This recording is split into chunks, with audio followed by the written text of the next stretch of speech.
On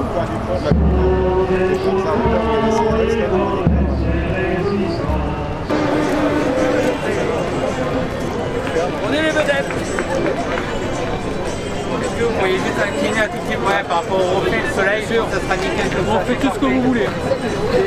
Nous sommes dépendants des arbres et si nous ne protégeons pas les arbres, on ne pourra plus survivre en fait. Et face au réchauffement climatique, c'est d'autant plus important non seulement de protéger les arbres, mais d'en planter et d'essayer de retrouver une diversité et pas de faire une monoculture qui en fait apporte parfois plus de problèmes que des solutions.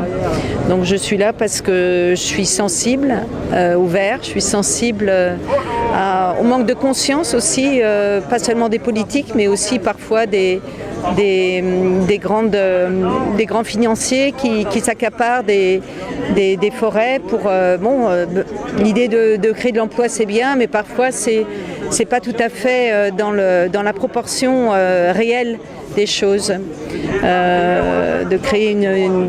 De prendre 70 hectares et de faire une énorme scierie en créant que par exemple 100 emplois, c'est disproportionné, disons. Donc se servir de la forêt, se servir du bois parce qu'on en a besoin nous humains, mais pas pas n'importe comment et de n'importe quelle façon. Et c'est vrai que les ouvriers d'ONF sont là aujourd'hui aussi parce que leurs conditions de travail sont plus possibles, donc ils se manifestent pour respecter la forêt et pouvoir mieux travailler. J'essaye de faire le max de ce que je peux. Avec Thomas Braille, je suis la marraine de son association pour la protection des forêts. Dès que je peux me manifester, je le fais. Bon, à la fois je travaille, mais là bientôt avec Marie-Monique Robin, qui est une journaliste d'investigation, on va faire un film documentaire qui fait le lien, qui essaie d'expliquer en fait à travers des rencontres avec des scientifiques le lien entre les pandémies qui vont sans doute continuer après celle-là, enfin espérons pas, mais c'est en tout cas ce que les scientifiques disent, c'est qu'il peut y avoir une épidémie de pandémie. Et comment elle vient ? Eh bien, ils font le lien entre la biodiversité, c'est-à-dire le déséquilibre de la biodiversité et les pandémies. Donc comment préserver la biodiversité ? Eh ben, c'est en protégeant les forêts et les animaux sauvages qui y habitent. C'est tout un développement qui va être fait à travers ce film qui va s'appeler La fabrique des pandémies et auquel je suis rattachée puisque je vais voyager avec Marie-Monique pour rencontrer ces scientifiques. Donc ça a un sens pour moi d'être là depuis des années, mais encore plus aujourd'hui parce que la conscience de cet énorme trésor que sont les forêts, il faut qu'on la partage. C'est important que les gens comprennent ça et que les politiques agissent en conséquence. On a besoin des forestiers qui connaissent la forêt, qui connaissent comment couper un arbre. On peut se servir, la forêt est là pour nous aider, mais pas n'importe comment. Un élagueur va vous dire, et on coupe comme ça, on coupe pas tous les troncs, on en garde quelques-uns pour les générations futures ou pour qu'ils puissent se développer.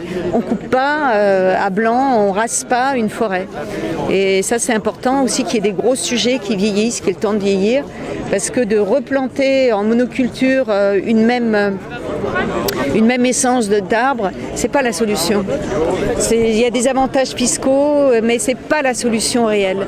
Et il faut écouter les élagueurs, il faut écouter les forestiers, ce sont eux qui savent.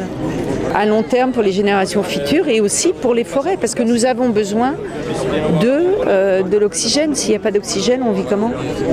Et puis avec le réchauffement climatique, c'est essentiel.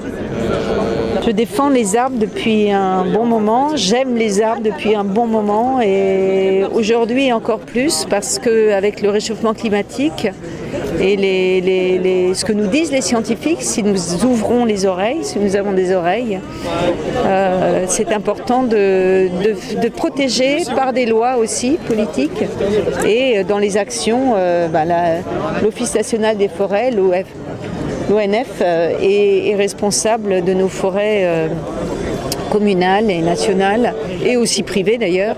Et ils savent, c'est un métier, ils savent le faire, mais il faut leur laisser les moyens de le faire.